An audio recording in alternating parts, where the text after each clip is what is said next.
Alors, nous allons commencer. Bienvenue à tous et toutes. Je suis Luke Stocking.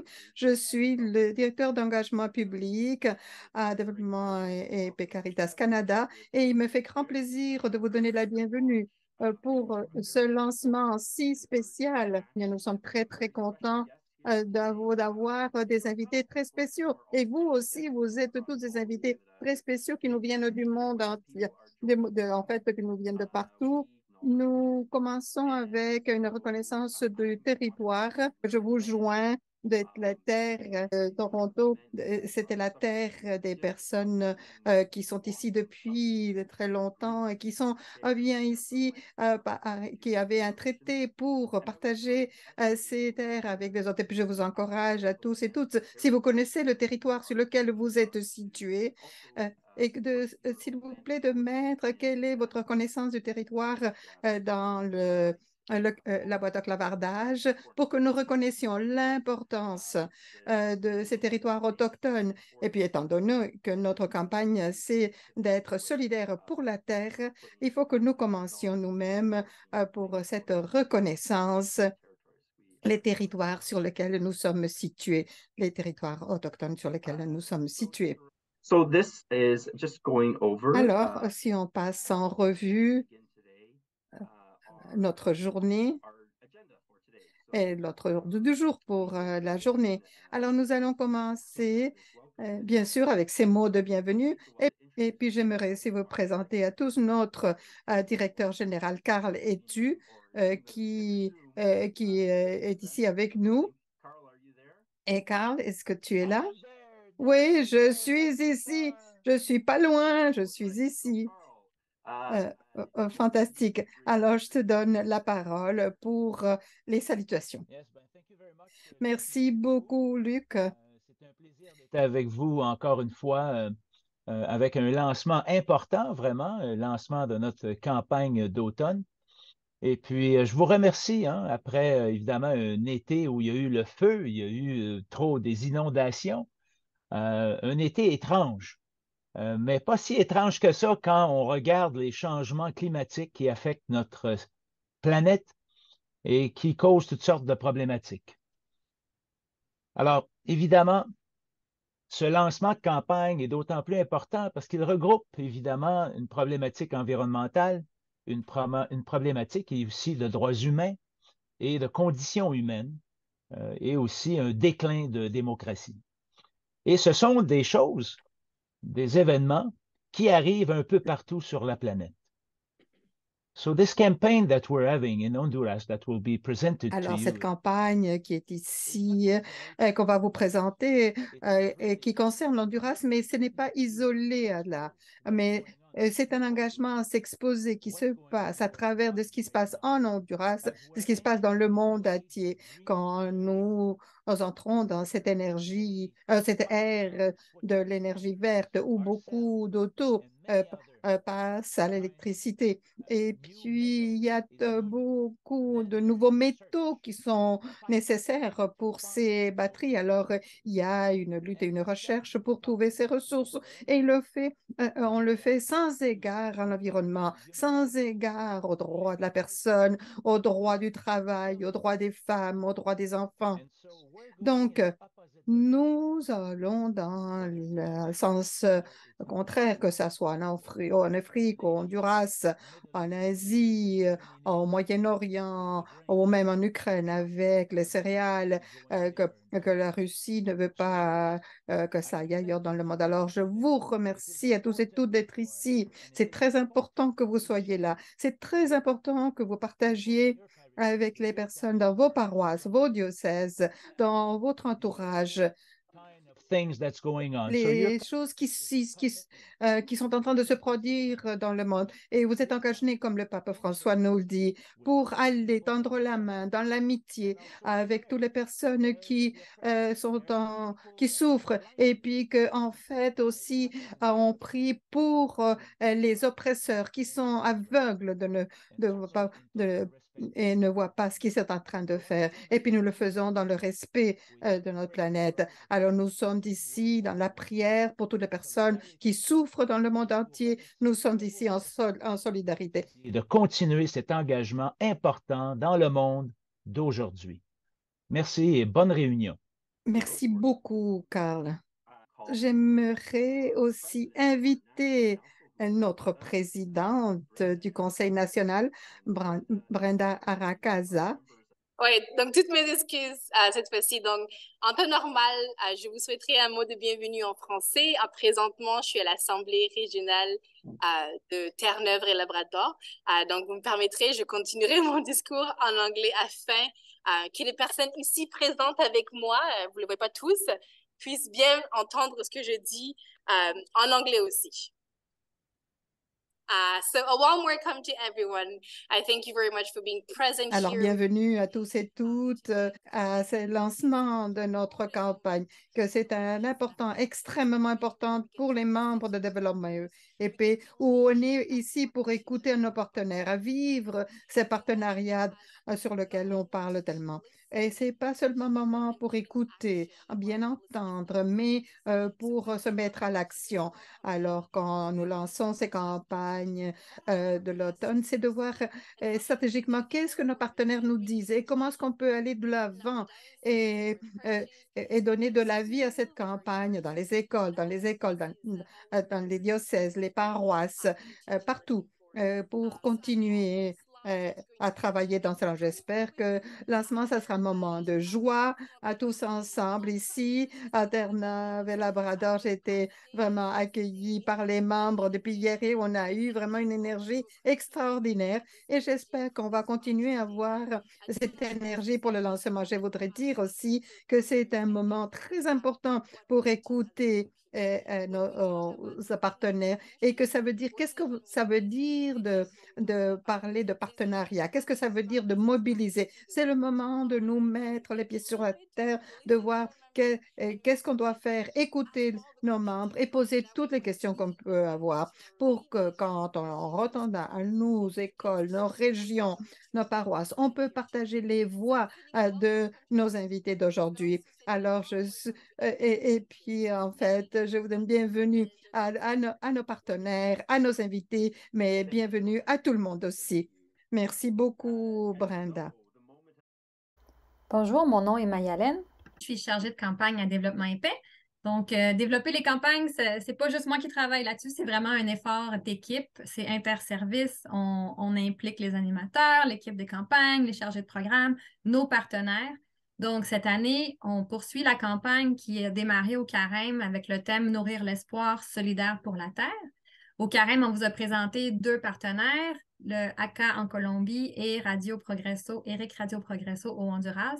Et cet automne, on accompagne Eric Radio Progresso à leur demande pour appuyer une communauté dans Guapinol et du secteur San Pedro, au nord du Honduras, dont la vie est chamboulée par la présence d'une mine dans un parc qui pollue leur rivière.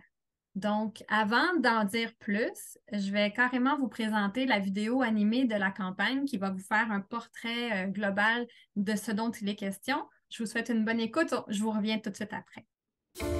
Dans le nord du Honduras, l'État a octroyé de manière irrégulière une concession minière dans le parc national Carlos Escaleras. Depuis, une mine de fer empoisonne les eaux des rivières Guapinol et San Pedro. Cela perturbe les communautés locales qui dépendent de ces rivières pour vivre.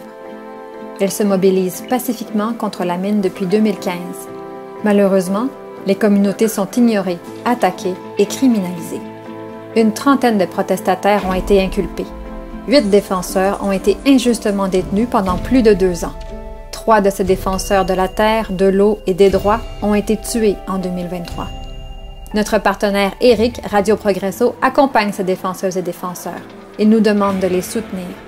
Appuyons les communautés de Guapinol et San Pedro alors qu'elles luttent pour protéger leur parc national, leurs rivières et leur vie. Soyons solidaires pour la Terre. Agissons. Signons en solidarité. Donc, voici en 1 minute le résumé de la campagne. C'est pourquoi cette année, on a décidé d'appuyer cette communauté-là plus spécifiquement. On va vous présenter à la fin les actions et le matériel disponible, mais l'action, en gros, est une lettre qu'on adresse à l'ambassadrice du Honduras au Canada, lui demandant d'agir, d'appuyer la communauté et les défenseurs de la terre au Honduras pour leur assurer une meilleure protection. Je pensais aussi vous présenter la campagne à travers les paroles de 3 personnes qui ont témoigné pour nous, que vous verrez dans une vidéo témoignage qui est disponible sur notre site Internet. Il y a Léonel, il y a Daniel et il y a Juana qui est avec nous aujourd'hui. Donc, on va juste lire une citation de chacun pour vous dresser un peu le portrait de la situation là-bas. Donc, Léonel, Luke, si tu veux donner parole à Léonel. This is from Lionel George, member Oui, c'est Lionel George, c'est le membre du comité de défense des biens communs et publics de Tocoa, Colón, Honduras. Les communautés sont déplacées, les droits violés, l'accès et le droit à l'eau nié pour donner priorité à l'extraction, au pillage des ressources. C'est la voix de Daniel qui est en fait défenseur de Wapinol, ancien prisonnier politique, un des 8 de Wapinol qui ont été incarcérés pendant plus de 2 ans. Il est urgent d'annuler toute activité minière dans notre parc. La compagnie doit être arrêtée et tous les dommages causés à nos rivières et montagnes doivent être réparés. Juana, elle est membre du comité de défense des biens communs et publics de Tocoa à Colón. Et elle a dit, nous vivons chaque jour avec la peur de se faire tuer ou qu'ils enlèvent un de nos enfants. Donc, c'est maintenant le moment de donner la parole à nos invités qui sont au Honduras et qui sont ici pour nous. Donc, je vais donner la parole à Elvin Hernandez. Elvin travaille pour notre partenaire Eric Radio Progresso. Il est enquêteur en droits humains pour l'organisation. Je vais lui laisser présenter davantage qu'est-ce que fait Eric Radio Progresso. Mais je voulais juste aussi faire une parenthèse en disant que nous pouvons appuyer le travail qu'ils font là-bas grâce aussi à un financement qui nous est octroyé à travers le programme Nouveau Québec sans frontières du ministère des Relations internationales et de la francophonie au Québec. Donc, Elvin, à toi la parole pour expliquer davantage la situation là-bas au Honduras. Muchas gracias. Merci beaucoup, Mayalène. Et salutations à vous toutes et toutes, nos amis, pour nous inviter à partager sur cette campagne et vous remercier toute la solidarité que nous recevons et particulièrement à la solidarité qui s'exprime dans l'accompagnement d'une communauté qui est en résistance, comme celle de Wapinol. Le Honduras est un pays petit de 112 492 km² en surface, mais c'est un pays qui a 3 grands conflits qu'il faut aborder. C'est toute la question des inégalités sociales et puis avec presque pas d'inclusion et l'écologie. La question écologique, c'est là où nous allons situer notre conversation ce matin. La crise écologique est le fait qu'il y a 507 concessions minières au pays et des 507, ça représente un tiers du territoire national qui est affecté et il y a certains de 20 concessions minières qui sont en discussion. Et entre elles, c'est celle de Wapinol.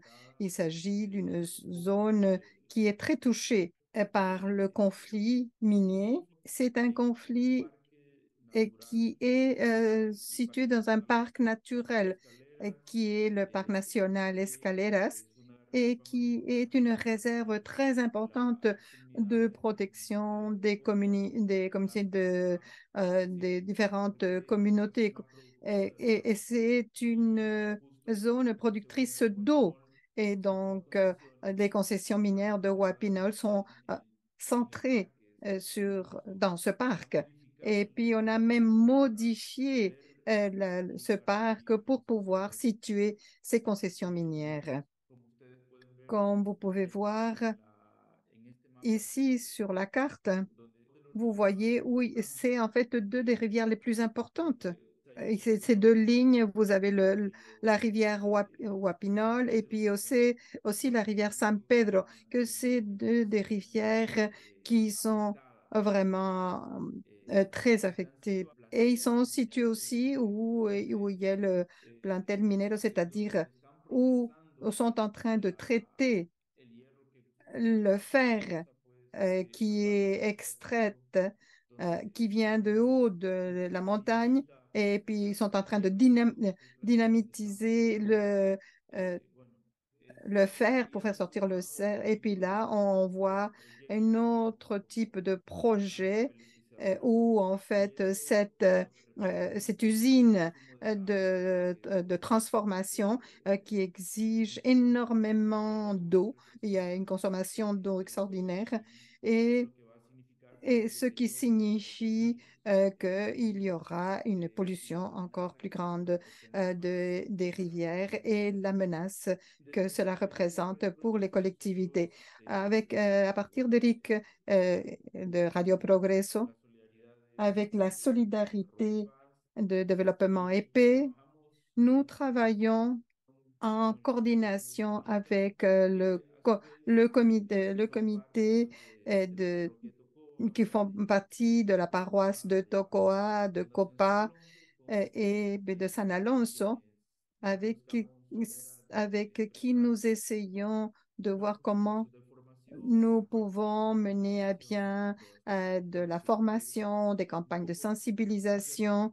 Et c'est ce que nous faisons pour aider à prévenir et aussi à renforcer les luttes communautaires et les accompagner même dans leurs déplacements.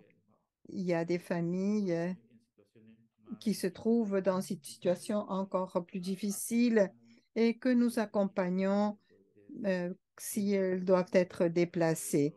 Alors, c'est ce qu'on fait à partir de Eric Radio Progreso. Et dans d'autres photos, alors si on passe à l'autre diapo, ici, vous voyez le parc, c'est-à-dire cette zone du parc où se trouve la mine. Et c'est très important de bien la situer, parce que elle se trouve dans la zone centrale du parc. Et on met deux concessions minières qui sont vraiment dans cette zone centrale du parc. Et puis ici, qu'est-ce que c'est? Ben, il y a une destruction. En fait, les images, quand on voit ce qui se passe, elles sont très fortes. Comment était avant la zone centrale du parc et comment elle est maintenant? Il y a en fait les cimes de végétation, disparaît pour l'extraction du fer. Quand vous voyez cette carte, vous voyez comment la mine est en train de polluer directement ces rivières dans, dans cette zone et puis ça devient une menace réelle pour les collectivités. Je pense que, je ne sais pas s'il y a une autre diapo qu'on peut passer maintenant. Ici, vous voyez une vue d'ensemble à partir des satellites où vous voyez où il y a en fait l'usine minière et vous avez tout le trajet de la rivière qui passe par les communautés de Wapinola et de Zambé, puis aussi dans la ville de Tocoa. Ici, c'est important de dire que dans cette zone, parce que Tocoa a deux bras. Il y a les montagnes, c'est que nous connaissons comme le parc national, et la vallée. Donc, le parc est affecté par ces concessions minières. Et la vallée, où on pourrait y avoir tous les aquifères, et là où il y a les réservoirs d'eau, alors sont ici touchés parce que toute la vallée, ou presque toute la vallée, est, on a fait de la production de la palme africaine qui consomme énormément d'eau. en términos de si se está destruyendo la zona productora de agua y por otro lado, en el valle. Donc, si on détruit la zone productrice d'eau et là où se produit le palmier africain, donc la menace est très sérieuse. Donc, en ce qui concerne l'eau, des études démontrent qu'une plante de palmier va consommer entre 12 et 25 000 litres d'eau. C'est-à-dire que si en Honduras, on a 200 000 hectares de palmiers cultivés, si on voit ces cultures, on va semer 100 arbres et 150 arbres, donc si on multiplie 200 000 hectares par 100, donc ce sont des millions de plantes. Donc on est en train de parler de millions de plantes. Et si on multiplie cela par le nombre de litres d'eau dont ils ont besoin par gire, ce sont des millions de litres dans cette vallée qui seront donc consommés afin de les transformer en huile. Mais si en même temps la partie des montagnes sont en train d'être détruites à cause des mines, donc l'avenir est incertain. Et la ville de Tocoa est un exemple où on trouve cette réalité. Donc, on va détruire la zone productrice, on va polluer la tête de la rivière et on a cette culture extensive de palmiers africains. Donc, voici la réalité des défenseurs du fleuve de la rivière Guapinol.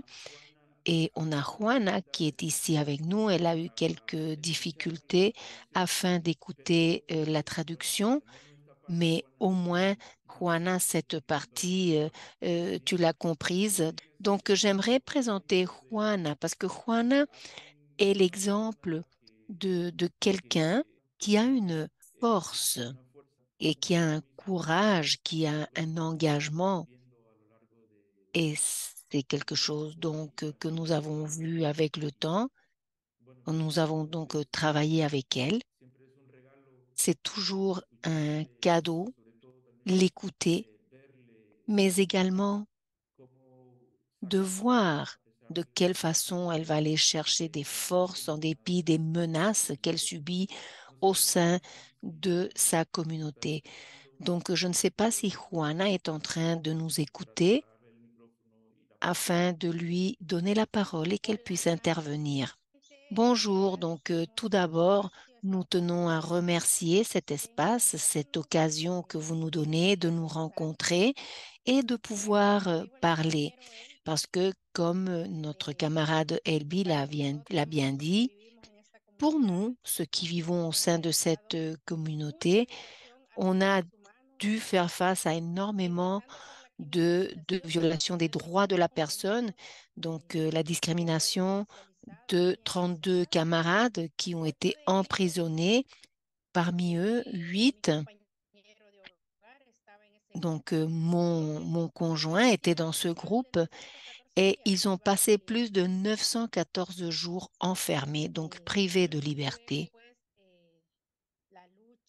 Ensuite, cette lutte a été utile. Nous, on continue de l'avant dans la lutte pour défendre notre territoire, comme le camarade l'a bien expliqué, pour défendre ce parc national qui est une aire protégée qui va alimenter plus de 32 bassins, de 32 à 34 bassins d'eau qui vont alimenter cette municipalité, ce département de Colón. Ensuite, la lutte, elle a continué parce qu'on voulait s'opposer à ce projet de mort, de destruction qui a été pour nous très grave. 3 camarades sont décédés depuis le mois de janvier. De janvier au mois de juin 2023, il y en a 3 qui sont décédés et cela a été montré. Donc, le camarade Jaime Boriño, Ali Domínguez et Opeli Domínguez, ce sont des membres de ce collectif de la communauté Guapinol et c'était des défenseurs des droits humains. Pour nous, le fait d'avoir perdu ces 3 camarades qui sont des exemples de lutte, donc ça a un peu, en quelque sorte, que la communauté souffre de plus de peur et plus peur. On a reçu des menaces directes, on a été persécutés, surveillés pour tous ceux qui ont mené de front cette lutte. Donc on a été diffamés, on a été on nous a donc critiqués. Donc de mois de juillet au mois d'août, plus de 100 personnes ont quitté la communauté à cause de la peur. Il y en a qui ont reçu des menaces. Nous avons 42 membres qui font partie de la famille Dominguez qui ont été déplacés, qui ont été obligés d'être déplacés.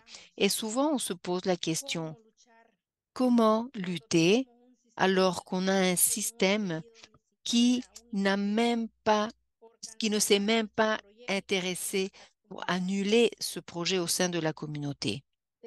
On a eu un changement de présidente lorsque cette communauté a lutté pour faire un changement, pour vraiment changer cette narco-dictature qu'on avait et jusqu'à présent, nous n'avons aucune réponse. Dès le début, Xiomara Castro a dit que les compagnies minières à ciel ouvert en Honduras allaient être annulées, que c'était le moment. Et jusqu'à présent, il n'y a pas de réponse pour les personnes qui luttons, qui avons été ici en train de montrer les preuves et donc tout pour annuler ce projet. Cette entreprise a pu s'installer grâce à la corruption, en mentant,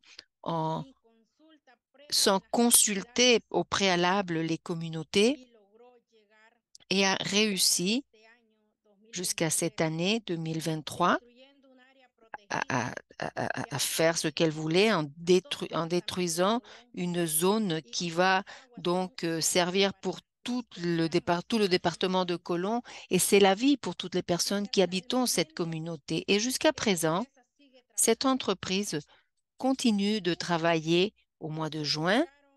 On nous a communiqué par le biais de Lucky Medina, par des ressources naturelles, qu'il y avait une suspension de ce projet donc jusqu'à l'année 2025. Donc cette entreprise continue de se préparer afin de détruire une zone qui est protégée. En tant que communauté, nous continuons de lutter. Nous avons donc frappé aux portes de ce nouveau gouvernement. Au moins, ils nous ont ouvert les portes. Le gouvernement précédent, chaque fois qu'on y allait, on nous fermait les portes au nez. Aujourd'hui, on a au moins cette ouverture, mais il n'y a pas de conviction. Il n'y a pas d'intérêt politique pour annuler ce méga projet. Nous avons eu, pendant 2 mois, l'eau du fleuve ne coulait pas pendant 2 kilomètres. Et lorsque cette entreprise a arrêté son travail, le lendemain, l'eau a continué à couler. Donc, pour nous qui vivons près de cette usine de granules, donc on s'est rendu compte que chaque fois que cette usine elle arrête son travail, l'eau coule. Je tiens donc à remercier toutes les organisations internationales qui ont fait le suivi de ce problème, qui ont fait le suivi des camarades qui étaient emprisonnés et qui ont exigé la libération de nos camarades jusqu'à réussir. Donc aujourd'hui, ils ne vont pas nous arrêter parce que la lutte elle continue jusqu'à ce qu'on réunisse à annuler ce projet qui a déplacé, qui a emprisonné, qui a assassiné des camarades qui étaient des dirigeants de ce mouvement. Pour nous, qui sommes devant, à la tête de ces projets, nous avons vécu des moments difficiles. Voir notre fleuve sans eau, c'est comme si on voyait notre vie qui partait.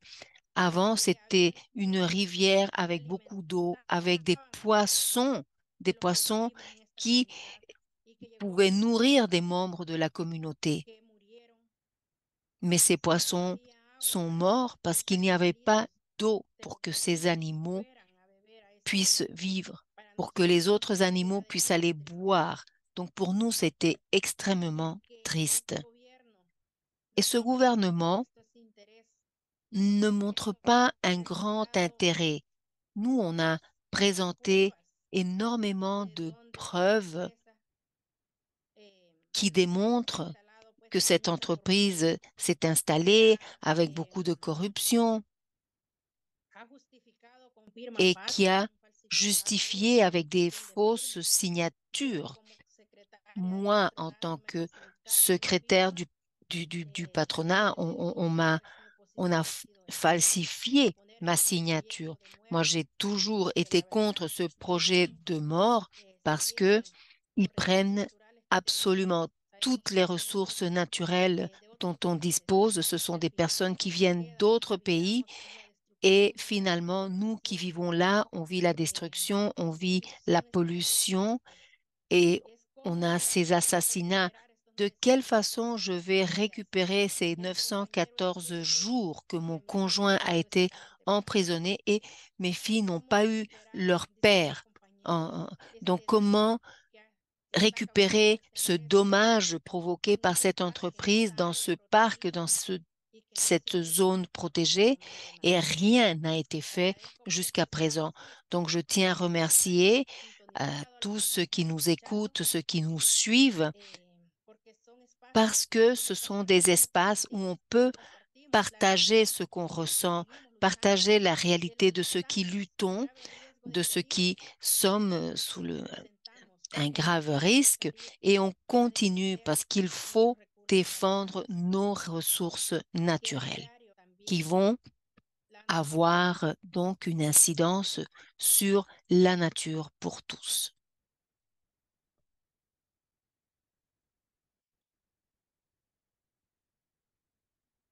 Bueno, no sé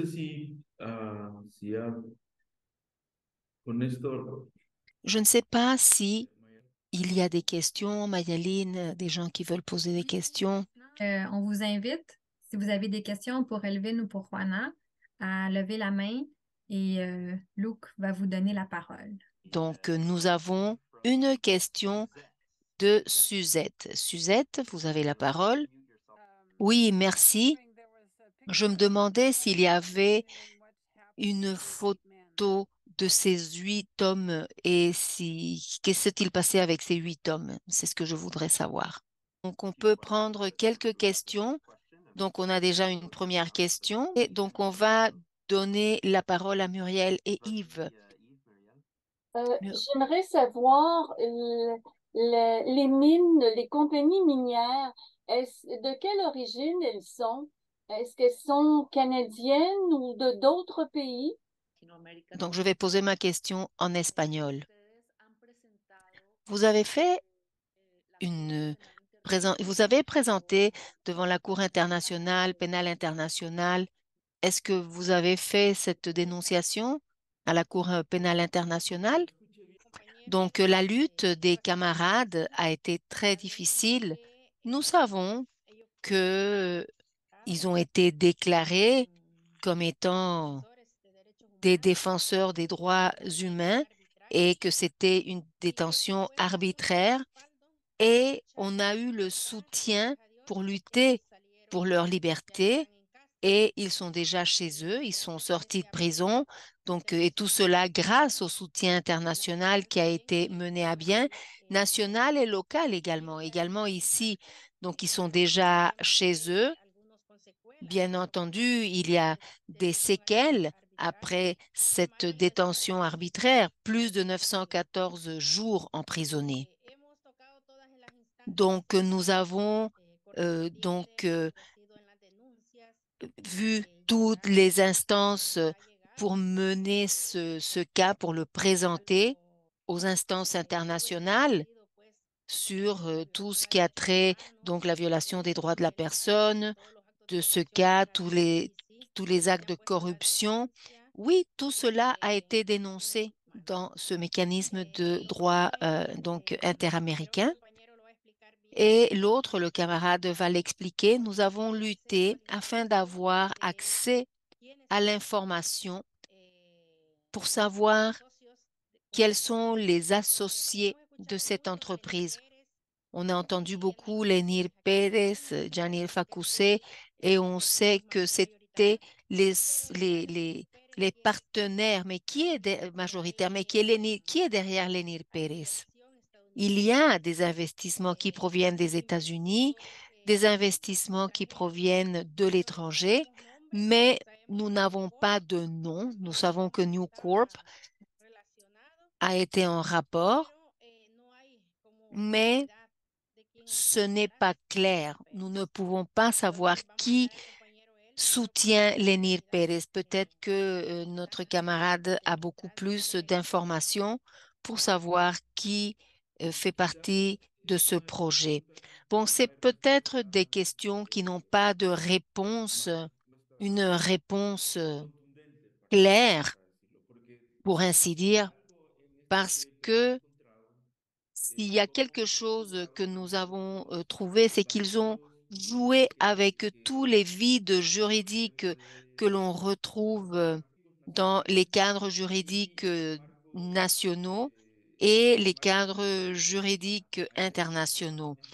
Il y a des marges juridiques, il y a des blancs qui ont été utilisés par cette entreprise. Donc d'abord, c'était un investissement local, une entreprise locale, et par la suite, ça a évolué, ils ont changé les partenaires et ce n'est plus un investissement national, mais plutôt un investissement étranger avec un autre nom. Et avec un autre nom, quand on regardait les nouveaux partenaires, on avait de nouveaux partenaires, mais quand on va voir de qui il s'agit, donc les propriétaires du capital, 98% étaient la même famille, c'est-à-dire Lenir Pérez et Ana Facusé. Et c'est un couple. Par la suite, que le rapport n'était pas un rapport visible, c'est-à-dire que cette entreprise, on n'a pas su qu'elle était des États-Unis, que la seule demande fiscale de Lenir Pérez comme étant le propriétaire principal de la famille, et donc Lenir Pérez et Ana Facusé, c'est que lui, il a sa résidence aux États-Unis. Et la raison donc de cette demande n'est pas la destruction environnementale, mais parce que lui, par le biais de New Corp, ils ont financé la campagne de Donald Trump et l'origine de ce capital donc venait donc d'origine pas très claire. Donc il y a un rapport. Pourquoi c'est difficile de répondre à la question qui se cache derrière? Dans cette mine, il y a toujours eu une autre information. La concession de cette mine à l'origine n'était pas l'entreprise Los Pineres, c'était plutôt une des personnes, un des narcotrafiquants plus grands de l'Honduras, la bande des Cachiris, c'est-à-dire les deux frères, Javier et Leonel. Donc, ils se sont rendus aux États-Unis. On sait que Lionel est emprisonné, donc on a entendu son témoignage. Donc, cette concession minière a toujours eu donc ce problème. Savoir qui se cache derrière est une question difficile à répondre parce que ça bouge. Et c'est vraiment pas évident d'obtenir une information. Ça glisse, c'est glissant. Donc, la stratégie juridique employés, de changer de nom, le nom des partenaires. C'est ce qui a rendu complexe de savoir quels sont les capitaux qui se cachent vraiment derrière. Est-ce qu'on peut passer à une autre ronde de questions ou est-ce qu'on a répondu aux questions qui ont été posées? En effet, je pense que c'était donc la question qui ont été postées, qui ont été donc formulées. Donc, ah oui, le fait de présenter donc ce cas devant donc le tribunal interaméricain, la Cour interaméricaine de justice. Oui, Juan, elle a dit que oui, ça a été cette dénonciation, elle a été faite, elle a été présentée, surtout à cause de la violation des droits. On a demandé également des mesures de protection pour les environnementalistes. On a fait la demande donc de protection et il y a une lutte également à l'interne qu'il faut mener à bien et c'est annuler ces concessions, retirer les licences.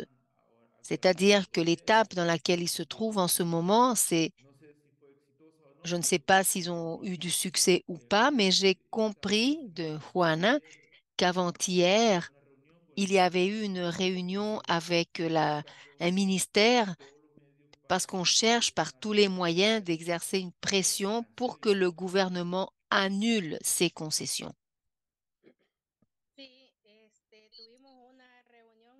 Oui, on s'est réunis avec plusieurs institutions, donc interinstitutionnelles. Nous avons lutté cette année afin d'avoir cette réunion. Et l'idée était de pouvoir parler franchement de nos demandes et demander au nouveau gouvernement d'annuler ce méga projet. Parce que nous savons que l'entreprise lutte pour obtenir les permis et avec le nouveau gouvernement, donc ils espèrent l'obtenir. Donc nous, ce qu'il faut, c'est qu'on lutte, on veut lutter pour aller contre ce nouveau projet. Et l'autre, c'est donc tous les manquements aux droits de la personne, les droits humains, de donner une réponse à ces familles qui ont dû quitter la communauté parce que la persécution a été très forte, les menaces sont là, ils sont menacés de façon constante. Donc on dit que c'est de notre faute si cette entreprise ne continue pas de travailler. Donc l'entreprise infiltre ses employés pour faire peur à la population. Donc, nous, on essaye de mettre dans un contexte tout ce qui a trait au manquement aux droits de la personne, la persécution, et ensuite voir que l'on continue, que l'on fasse des recherches pour savoir qui soutient Lenir Pérez. Aujourd'hui, on sait que lui n'est plus dans le pays et que cette entreprise a continué de travailler après qu'ils ont dit que les travaux ont été arrêtés. Ce n'est pas vrai. L'entreprise continue et on voit, parce que c'est à moins de 50 mètres de l'endroit où nous on habite, et on voit les machines qui travaillent, pas beaucoup comme avant, mais oui, il y a des machines qui travaillent. Que se cancele dicho proyecto. Alors, nous avons donc exigé que ce projet soit annulé. Nous attendons la réponse. On espère que ça va être bientôt pour qu'il n'y ait plus de morts dans notre collectivité du fait que nous sommes en opposition à ce projet. Alors, oui, prenons d'autres question, c'est si on ne peut pas arrêter le mine, est-ce qu'on peut construire une sorte de bassin de rétention d'eau pour diminuer la pollution? Qu'est-ce que vous pensez que ça serait l'action la plus positive, plus efficace nous pourrions faire ici au Canada pour que vous puissiez avancer dans votre lutte et mettre fin à la mine? Qu'est-ce que vous voulez de nous? Que pouvons-nous faire de plus efficace?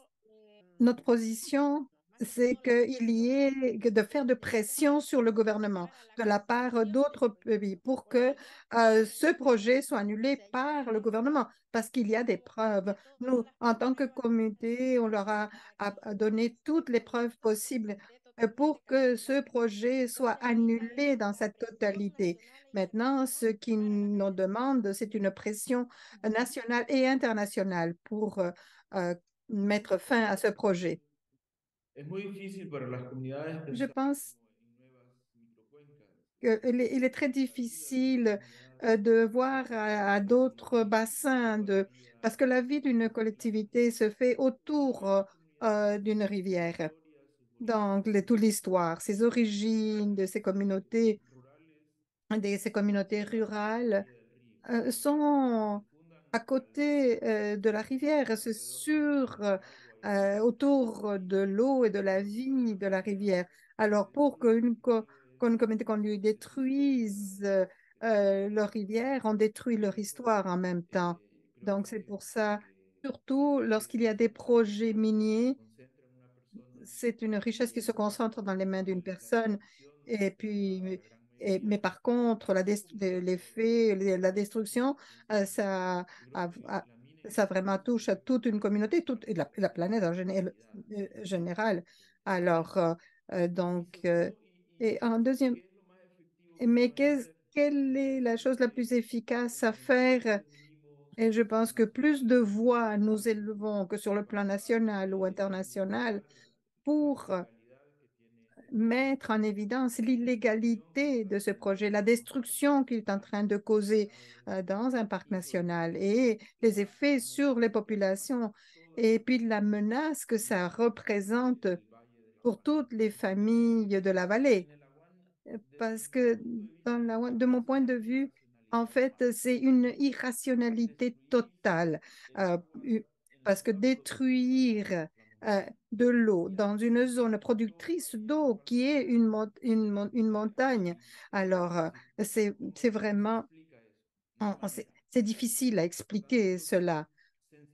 Alors, je pense qu'il faut sensibiliser, trouver les différents moyens de faire de pression sur les gouvernements, sur l'entreprise, sur les multinationales ou en fait sur la nature illégale de ces agissements. Le plus de voix qu'on pourrait avoir, le plus de chances qu'on aura de mettre fin à ce projet. C'est pour Juana, cette question. Comme femme dans une situation ou dans un pays où les lois ne sont pas du côté des femmes, mais je me demande que ces situations ont un effet particulier que vous en tant que femme et comment vous pouvez continuer et comment vous pouvez être là à défendre les gens. Est-ce que vous avez Est-ce que vous avez vu la participation des Nations Unies, étant donné qu'il y avait tellement de droits qui ont été violés en cette occasion? Alors, merci pour ça. Je vais vous donner la parole à Elvin Arwana pour ces deux questions. Quelle a été votre expérience à défendre une rivière où les droits des femmes ne sont pas protégés? Ça a été très difficile. Je suis mère de trois filles, une de 21 ans, qui elle va avoir 21 ans, et j'ai une fille de 10 ans et une autre fille de 6 ans. Alors, quand j'ai commencé cette démarche, la petite, elle avait 2 ans. Et pour moi, ça a été une expérience très belle, malgré que j'ai eu des moments très amers et on a reçu beaucoup de menaces directes. Ouais, mes filles ont été menacées directement. M'avaient dit qu'elles allaient les enlever, puis qu'on les surveille.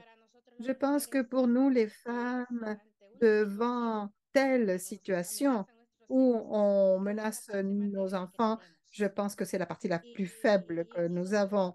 Et je pense que oui, ça, c'est ce qui m'a le plus touchée, malgré que mon partenaire a été 990 jours en prison.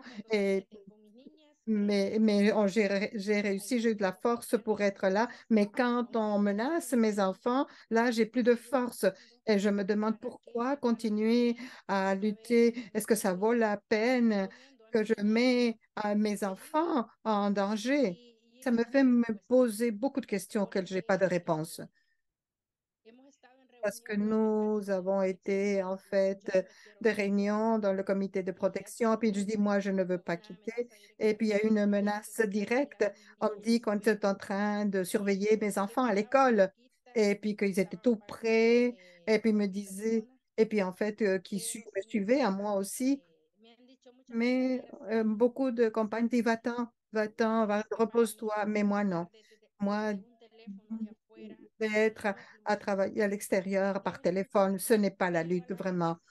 Mais à la fois, je peux vous dire que quand on a été dans des réunions, je leur disais comment garantir ma tranquillité d'être dans un endroit, quelles mesures prendre, quels mécanismes peuvent m'offrir de que je sois tranquille à la maison. C'est là où j'ai plus le peur.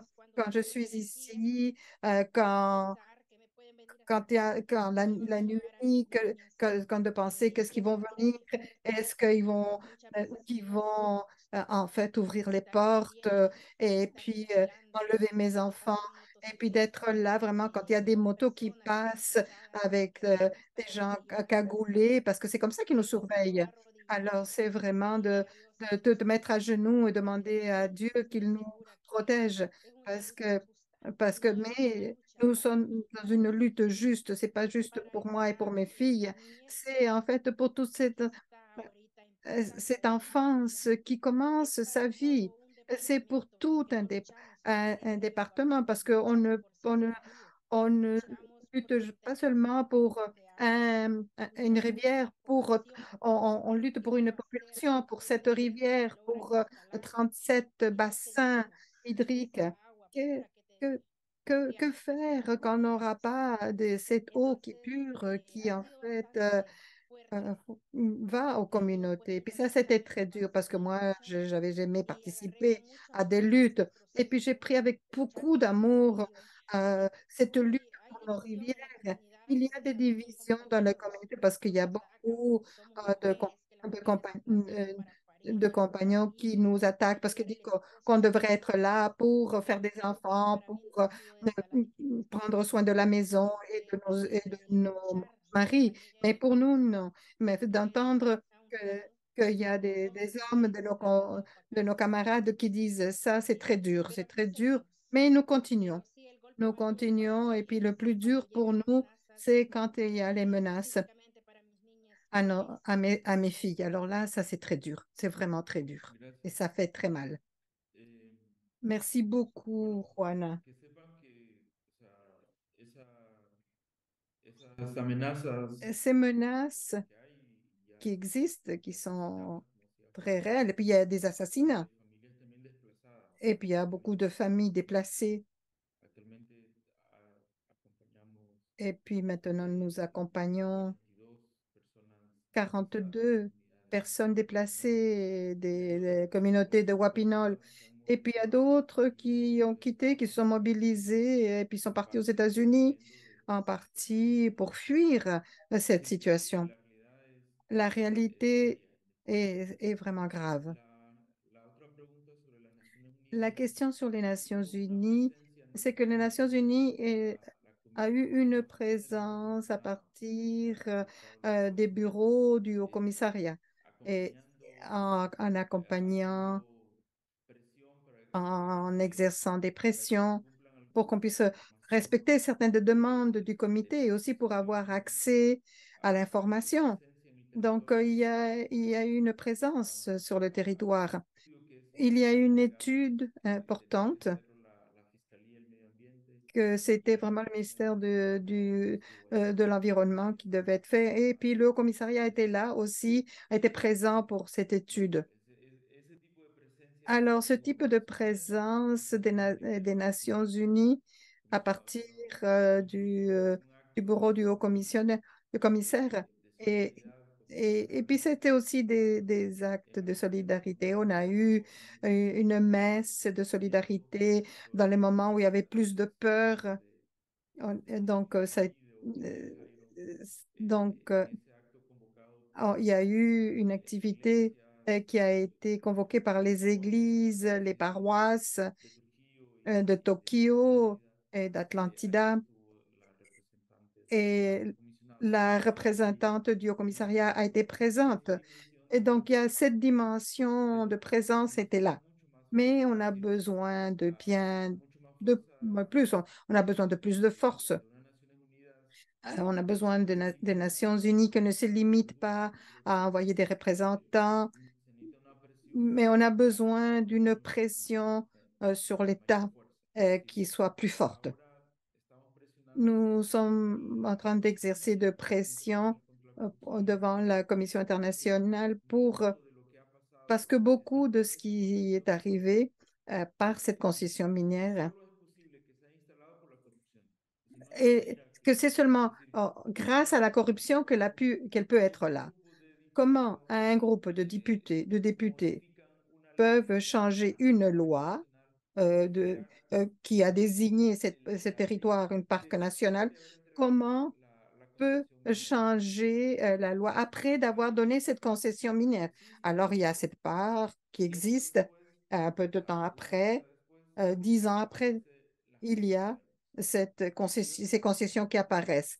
Et un peu plus tard, il y a des amendements aux lois sur le parc parce que ces concessions concluaient la zone centrale du parc. Alors, cela est seulement est possible à partir d'une logique de corruption.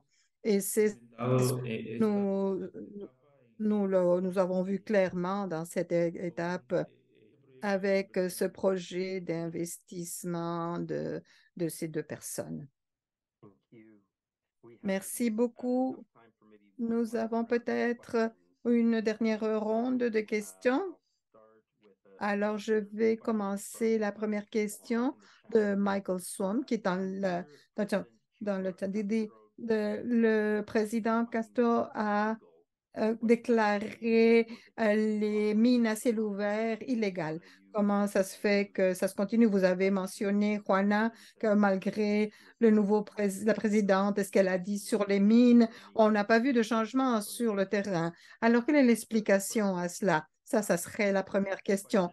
Alors, pour une dernière question, on va à Irma du diocèse de London. Je voudrais savoir quel est le rôle de l'Église catholique dans l'appui et la solidarité avec la campagne et la lutte que vous êtes en train de mener. Sur le premier point,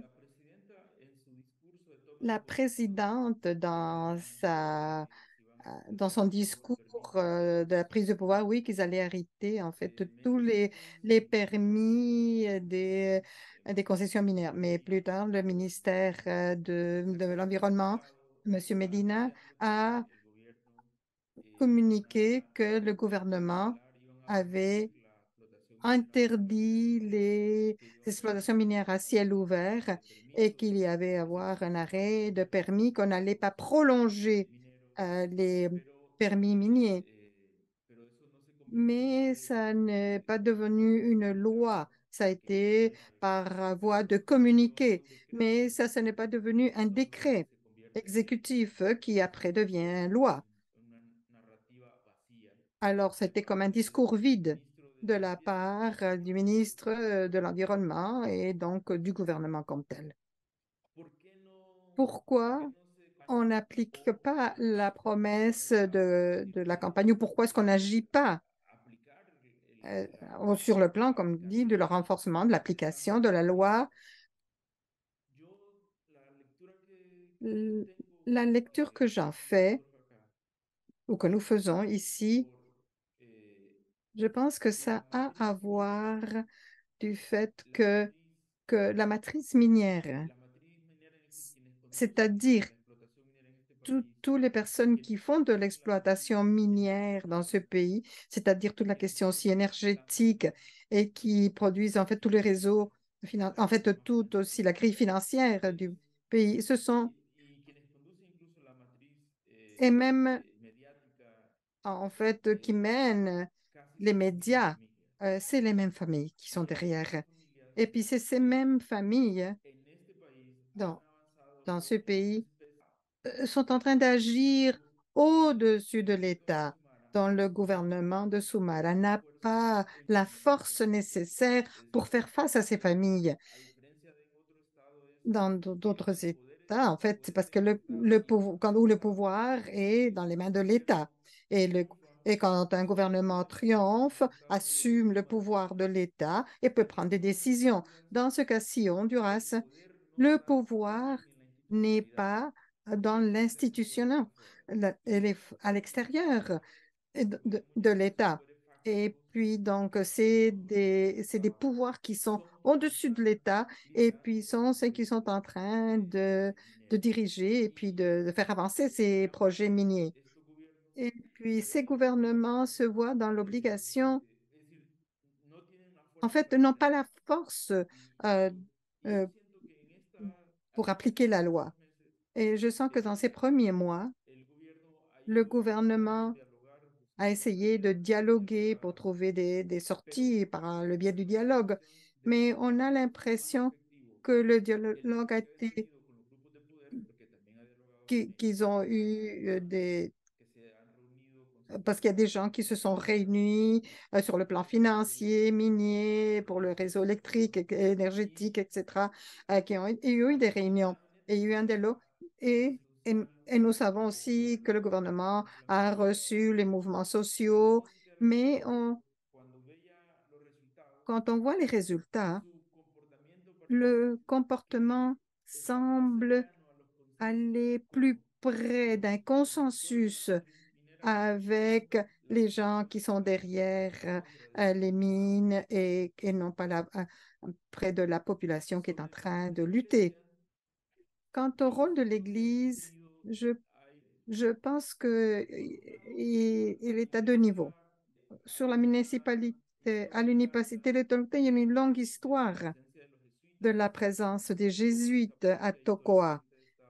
Et puis, ils ont participé dans la lutte depuis les années 70 avec la réforme agraire. Et puis, pour former aussi le leadership des communautés. Et dans la lutte à Wapinol, l'Église aussi a été très présente en accompagnant et puis en appuyant donc le comité. Et à partir de cette paroisse, on a établi un pont pour que la diocèse de Tokyo participe de façon plus directe. Nous avons eu jusqu'à ce que très peu, en fait, on a eu l'évêque de Tokyo qui en fait encourageait mais ne participait directement. Mais cette année, avec le changement d'évêque, et l'évêque Henry Louis qui est là, est beaucoup plus engagé, non pas seulement avec les mots, mais avec l'action. La messe, par exemple, dont je vous parlais, qui a été célébrée à Wapinol, et puis l'évêque était présent. Mais et l'évêque est en train de se réunir dans les municipalités où il y a une présence minière. Il est beaucoup plus actif et puis c'est vraiment, ça donne plus d'espoir pour la protection des montagnes et des rivières. Et puis ils sont en lien avec la diocèse le diocèse de Ceiba et une autre dans cette lutte pour défendre les communautés, la lutte contre les mines.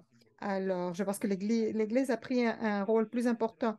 L'Église a passé à une étape de transition. Les autorités, à partir du cardinal, et puis la conférée, qui est la conférence de religieuses, il y a eu des changements d'évêques au pays.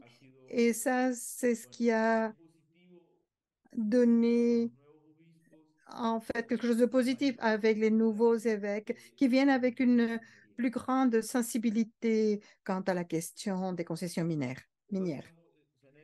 Alors, dans ce sens, je pense que c'est porteur d'espoir.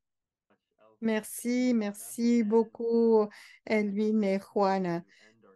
Je pense que c'est un bon moment pour finir notre partie questions-réponses.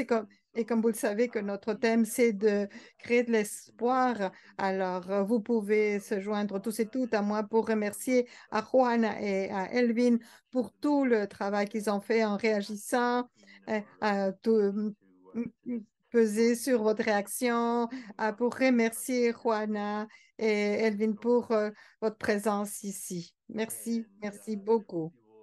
Et puis j'espère que on va lui donner maintenant la parole à Mayalène parce que peut-être qu'on pourra dire avec nos paroles, avec nos réactions, mais je pense que la meilleure façon de dire merci, c'est que nous tous, nous nous engagions dans les mois à venir, que nous donnions notre temps et nos énergies pour être solidaires de Juana et Elvin, parce que c'est la solidarité internationale dont on a besoin maintenant. Alors, je vais demander à Mayalena comment est-ce que nous pouvons remercier Juana et Elvin avec nos actions. Merci à Juana et à Elvin de nous avoir présenté pourquoi on a choisi de faire cette campagne-là. Donc, on vous invite tous à passer à l'action dans votre communauté, dans votre milieu, de passer le mot. Comme a dit Elvin et Juana, il faut unir nos voix, il faut faire une pression ici à l'international pour que ça fasse la pression là-bas au Honduras pour que les choses changent. Donc, notre but, c'est de ramasser 32 000 signatures, 1000 pour chacune des 32 personnes qui ont été inculpées lors du camp de Guapinol pour la défense de la rivière et de la vie. Donc, on se donne jusqu'au 25 février pour ramasser les signatures. C'est la date où les 8 de Guapinol ont été libérés. Ils ont été libérés, en fait, le 24 au soir. Donc, nous, le lendemain, ça serait notre date pour terminer de cueillir ces signatures. Une fois qu'on a ramassé les signatures, on va organiser une rencontre avec l'ambassadrice, avec des membres, avec des employés de développement épais, une délégation pour aller remettre les signatures. Donc, si on va sur le site Internet, Luc, je ne sais pas si tu veux... il y a 2 façons de signer. On a la pétition imprimée. On peut aussi signer directement en ligne.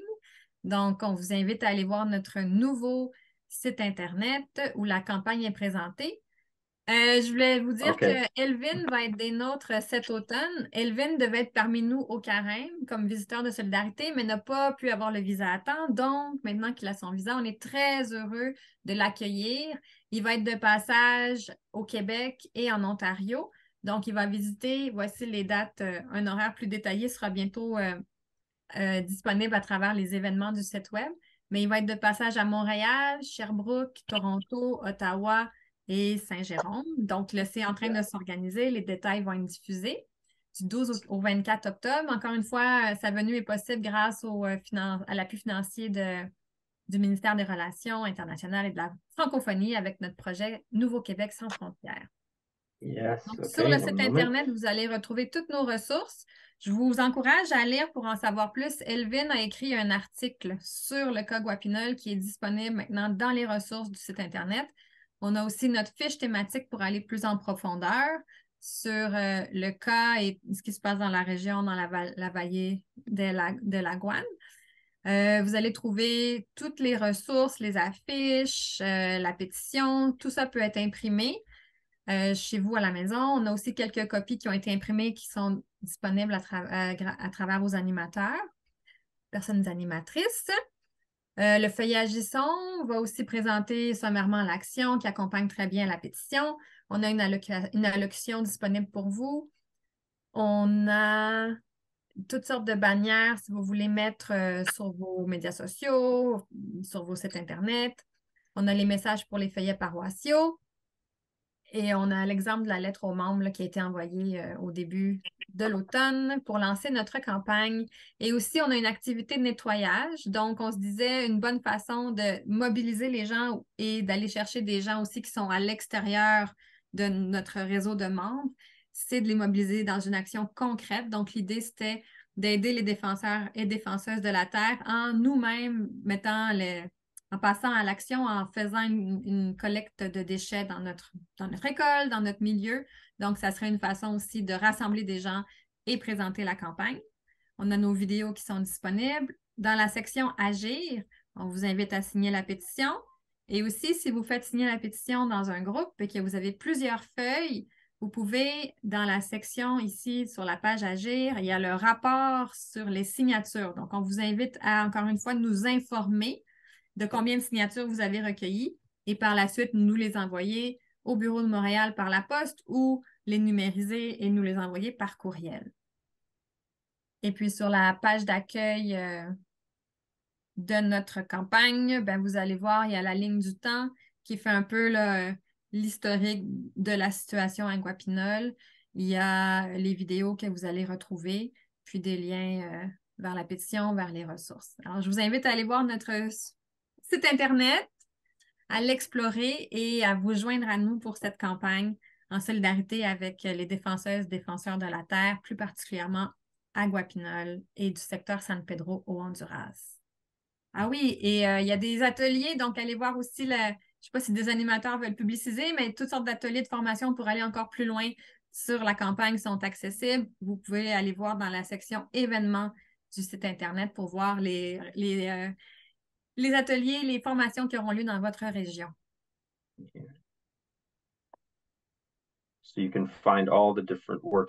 Donc, tous les ateliers qui vont être organisés se trouvent ici. Il y a différents ateliers qui se produiront. Si vous voulez avoir plus de détails sur cette campagne, on est préparé, on est organisé. C'est très important de s'organiser pour pouvoir obtenir ces 32 000 signatures. Et maintenant qu'on se rapproche de la fermeture, je pense il ne me reste que remercier tout le monde de s'être unis, de votre enthousiasme, d'avoir souhaité la bienvenue de Juana et Alvin. Et merci Juana et Alvin de nous avoir inspirés pour bouger au fur et à mesure que nous on avance. Il faut qu'on retrouve les 32 000 signatures pour exercer une pression internationale pour vous aider dans votre lutte et que vous puissiez avoir d'excellents résultats. Donc, on se rapproche de la fin. Je vais partager mon écran pour une prière de la fin.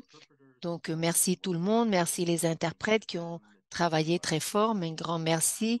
Mylène, merci. Toutes les personnes qui ont travaillé au sein de cette campagne et tous les membres, évidemment, de tout le Canada, ceux qui sont surtout en groupe pour les assemblées régionales. Nous tenons à vous remercier d'avoir pris le temps. Donc, je vais partager mon écran pour notre prière de fermeture et ces prières de fermeture, vous pouvez les reconnaître parce que ça fait partie de notre campagne de créer de l'espoir et vous l'avez autant en français qu'en anglais. Donc, vous pouvez fermer votre micro et prier avec nous. Donc, prions pour nous à Dieu. We believe that we are one great human family.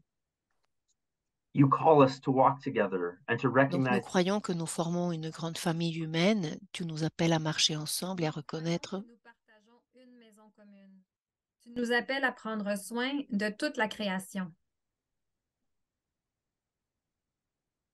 We believe in the sanctity of life. You call us to treat all people with kindness and compassion in the way of Christ. Nous croyons en ton règne de justice, de paix et d'amour. Tu nous appelles à mettre ta parole en pratique afin de construire un monde plus juste, plus humain et plus fraternel. Lord Jesus, guide us to be in solidarity with the joys, hopes, sorrows, and anxieties of all people, especially those impoverished by unjust socio-economic and political systems. Aide-nous à marcher dans tes pas et à répandre le message de ton évangile. Holy Spirit, inspire us to find new and creative ways of responding to your calls. Renforce notre engagement à nourrir l'espoir dans le monde. Amen. Amen.